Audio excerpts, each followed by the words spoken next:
وہ اس کی محرومیوں کو آسائشات سے تول رہے تھے۔ سچویشن ایسی بن رہی تھی جیسے اب بس لوٹ آئے ہوں سب ٹھیک کرنے کے لیے، سارے حقوق سارے فرائض ادا کرنے کے لیے۔ وہ انہیں دیکھ رہا تھا، وہ انہیں سن رہا تھا۔ آپ ہمیشہ سے یہی چاہتے تھے، ہمیشہ سے۔ اس کے لب ہلے۔ ہارون شیرازی بات ادھوری چھوڑ کر اسے ناسمجھی سے دیکھنے لگے۔ اسی لیے آپ کبھی بھی میرے پیچھے نہیں آئے۔ ہارون شیرازی ایک دم سے گڑبڑا گئے۔ جتنی توجہ اور خاموشی سے وہ ان کی باتیں سن رہا تھا، انہیں لگا وہ اسے قائل کرنے میں کامیاب ہو گئے۔ فارس، اعظم شیرازی کا وہ واحد وعدہ صرف ایک بہانہ تھا۔ مجھے چھوڑنا آپ کا ذاتی فیصلہ، آپ کی اپنی خواہش تھی۔ ہارون شیرازی اپنی جگہ تھم گئے۔ ان کا پورا وجود جیسے کسی آہنی شکنجے میں جکڑ گیا۔ جس گفتگو سے وہ بچنا چاہ رہے تھے وہ شروع ہو چکی تھی۔ جس معاملے کو وہ 21 سال پہلے دفن کر چکے تھے وہ پھر سے زندہ ہو رہا تھا۔ وہ یہاں اس کے لیے نہیں آئے تھے بحث میں پڑھنے، ان سوالات میں الجھنے نہیں۔ ان کا سر بے اختیار نفی میں ہلا۔ فارس، ایسا نہیں ہے۔ ایسا ہی ہے، اس نے کاٹدار آواز میں سناٹے میں گونجی۔ فارس، میں بہت مجبور تھا۔ تم اس وقت بہت چھوٹے تھے، تم شاید نہیں جانتے، لیکن تمہارے دادا نے… وہ شروع ہو گئے۔ فارس وجدان خاموش نگاہیں ہارون شیرازی کے چہرے پر ٹھہرا کر بیٹھا رہا۔ وہ خود کو بری ذمہ کرتے ہوئے کسی معاہدے کا حوالہ دے رہے تھے۔ وہ اسے دادا کے فیصلوں سے آگاہی دے رہے تھے۔ وہ کتنے مجبور، بے بس اور لاچار تھے۔ انہیں نہ چاہتے ہوئے بھی اسے چھوڑنا پڑا، اور وہ خاموش ویران آنکھوں سے اپنے باپ کو دیکھ رہا تھا۔ ہارون شیرازی کی تحریر بالکل صاف تھی۔ ان کے نام اعمال میں کسی ظلم کا حوالہ نہیں تھا، حقوق اور فرائض کی کوئی بات نہیں تھی۔ ذکر صرف ایک مجبوری کا تھا۔ وہ ہر الزام سے بری ہو چکے تھے۔ جو بھی ہوا تھا اعظم شیرازی سے ہوا تھا۔ وہ ان کے باپ تھے، وہ ان کی حکم عدولی نہ کر سکے۔ وہ اتنے کمزور تھے کہ اسٹینڈ نہ لے سکے۔ پتھر کے مجسمے میں ڈھلا ہوا فارس اپنے باپ کو دیکھ رہا تھا۔ وہ باپ جو کئی سالوں کے بعد اس سے ملاقات کر رہا تھا۔ وہ باپ جسے اپنی کسی غلطی کا ادراک تھا، نہ احساس، نہ کسی فیصلے پر دکھ، نہ پشیمانی۔ کیسا چہرہ تھا جو انہوں نے پینٹ کر رکھا تھا اپنی ہی مرضی کا، اپنے حساب سے۔ کیسی شاندار سی تصویر تھی ان کی جس میں وہ خود کو کھڑا رکھتے تھے، اور کیسا عظیم سا پتلا تھا ان کے نفس کا جس کے سامنے وہ خود ہی اپنا سر جھکائے ہوئے تھے۔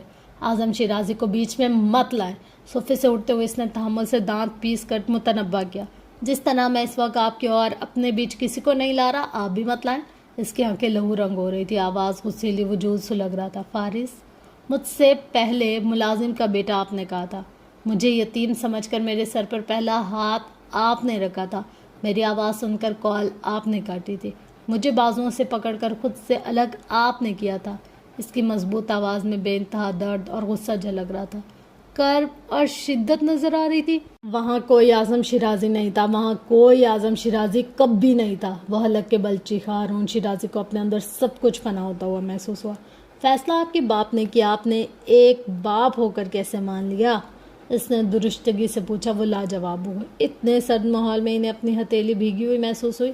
ڈر تھا نا جائیداد سے آگ نہ کر دیں۔ محبت جائیداد سے تھی، جائیداد کے لیے مجبور ہو گئے۔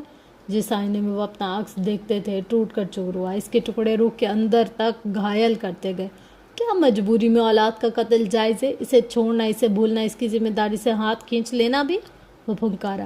کیا کہہ رہے تھے آپ؟ بیٹے کی غلطی، اعظم شیرازی کا فیصلہ۔ میرے ساتھ ان 21 سالوں میں جو کچھ بھی ہوا اس کے ذمہ دار صرف آپ ہیں۔ میرے ہر دکھ اور ہر غم کی وجہ آپ ہیں۔ میری بیٹی کی جان آپ کی وجہ سے گئی۔ وہ گھٹیا لڑکی مجھے میرے منہ پر ناجائز کہہ کر گئی آپ کی وجہ سے۔ اور آپ کو لگتا ہے آپ سے کبھی کوئی غلطی نہیں ہوئی؟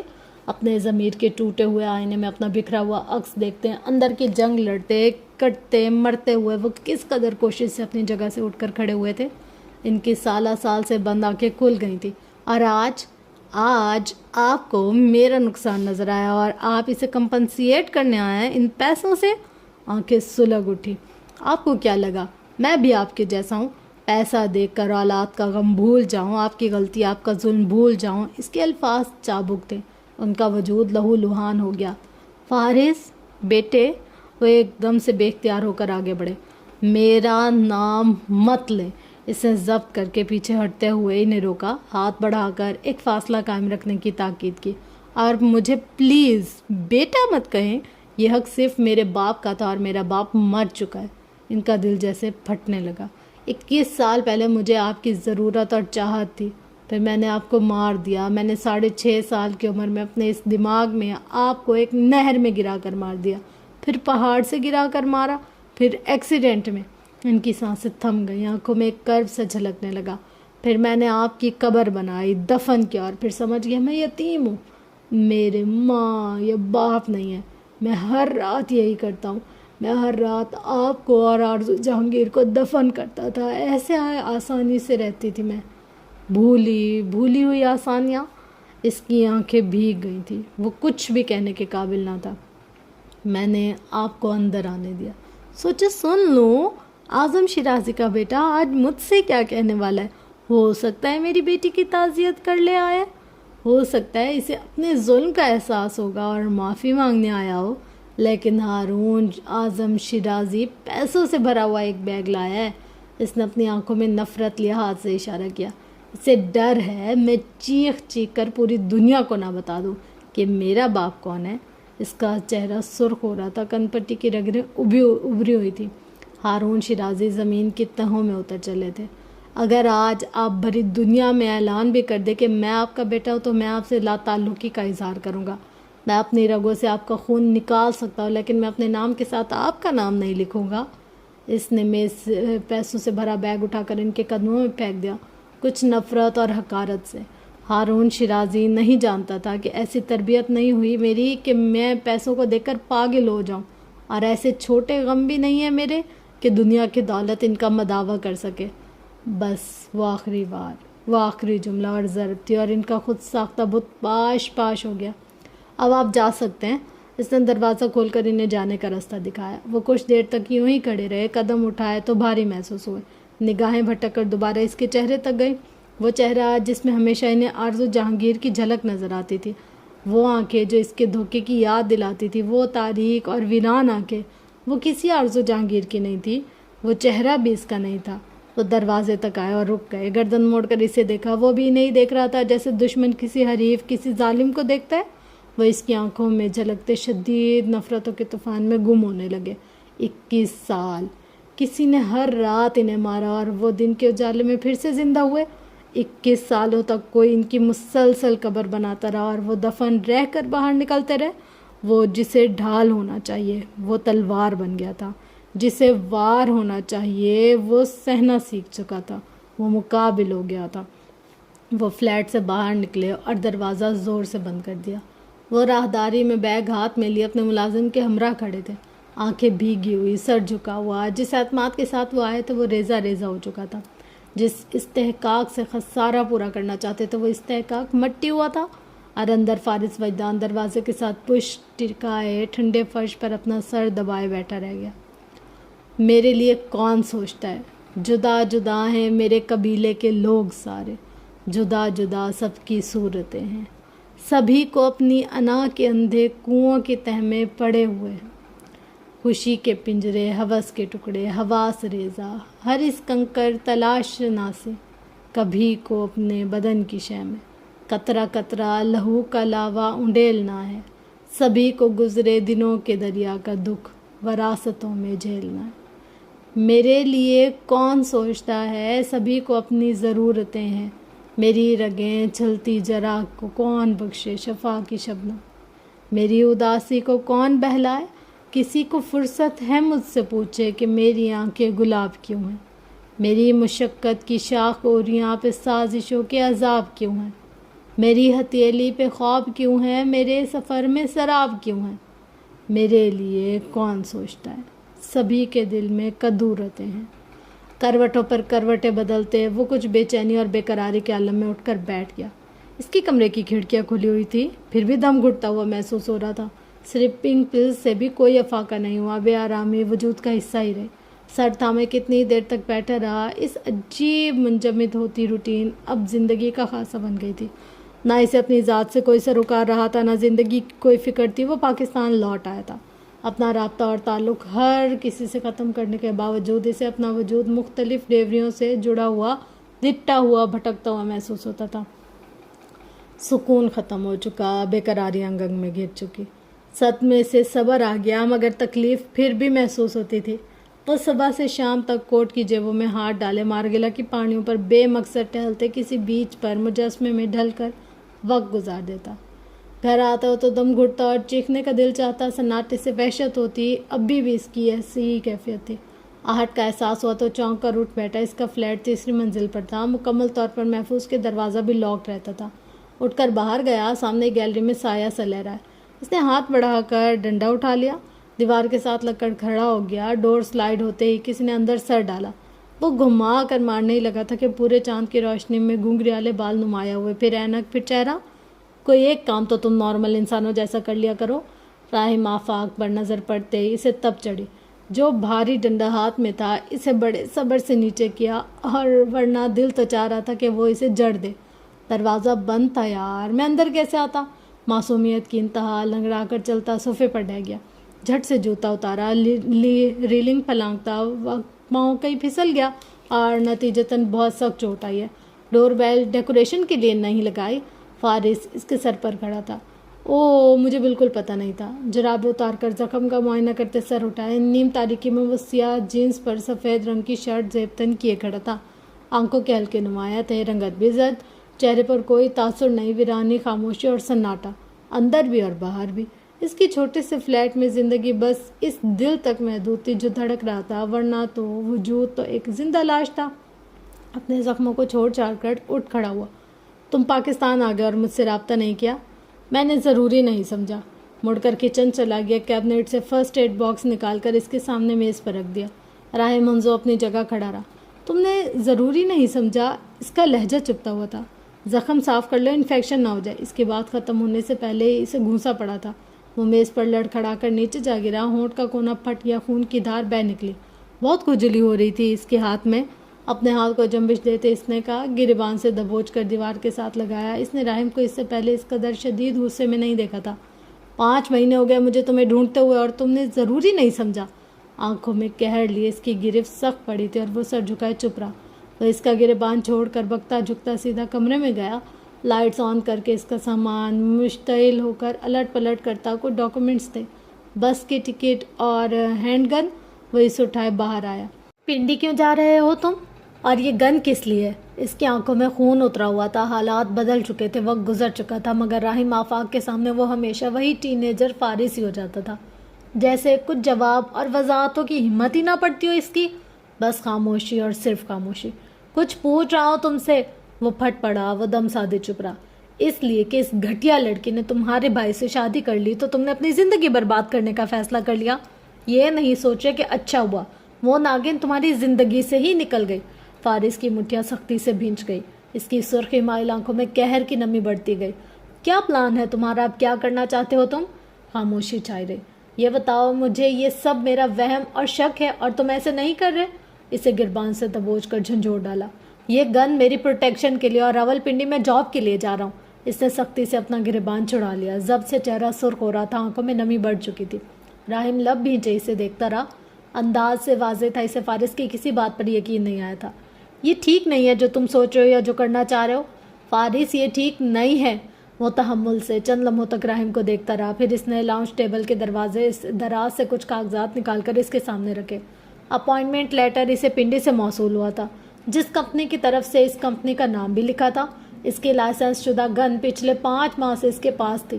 یہ وقت کافی تھا کسی بھی حملہ کرنے، کسی کی جان لینے کے لیے۔ شاید تم نہیں جانتے، تمہارے صاحب کا پوتا اپنی بیوی کے ساتھ لندن میں ہے۔ راہم کے اندر کے تمام خوف اور خدشات جھاگ کی طرح بیٹھ گئے۔ اپنے چہرے پر ہاتھ پھیرتے اس نے گہری سانس لے کر اپنے اعصاب پر قابو پانے کی کوشش کی تھی۔ پھر وہ اس کی طرف متوجہ ہوا تھا۔ لندن میں وہ جتنا عرصہ اس کے ساتھ رہا، ہمیشہ سوال نظر انداز کر کے وضاحتوں کو چھپا لیا کرتا تھا۔ سن کر انسنی کرتا ہوا کوئی کیا سوچتا ہے اس سے بے پرواہ نظر آتا تھا، مگر پہلی بار اس نے راہم آفاق کو کوئی وضاحت دی تھی۔ تمہارے ساتھ جو کچھ بھی ہوا اس کا مجھے بہت افسوس ہے، لیکن مجھے نہیں ہے۔ میں یہ سب ڈیزرو کرتا تھا۔ اس کی ویران آنکھوں میں زندگی کی رمق نہ تھی، اس کے چہرے سے مسکراہٹ ختم ہو چکی تھی، اس کے دل میں اب کوئی احساس نہ تھا۔ راہم چند لمحوں تک اسے دیکھتا رہا۔ وہ اس کے لیے بھائیوں جیسا تھا۔ اس کی تکلیف ہمیشہ اسے عجیب سا دکھ دیتی تھی۔ یہاں تم غلط ہو، اسے گلے لگاتے ہوئے پشت تھپتھپائی۔ تم بس یہی ایک مکہ ڈیزرو کرتے ہو جو میں نے تمہیں مارا۔ فارس کے لبوں پر تلخ سی مسکراہٹ ابھر کر معدوم ہو گئی۔ بہت بھوک لگی ہے یار، تمہارے پاس کچھ کھانے کو نہیں ہے؟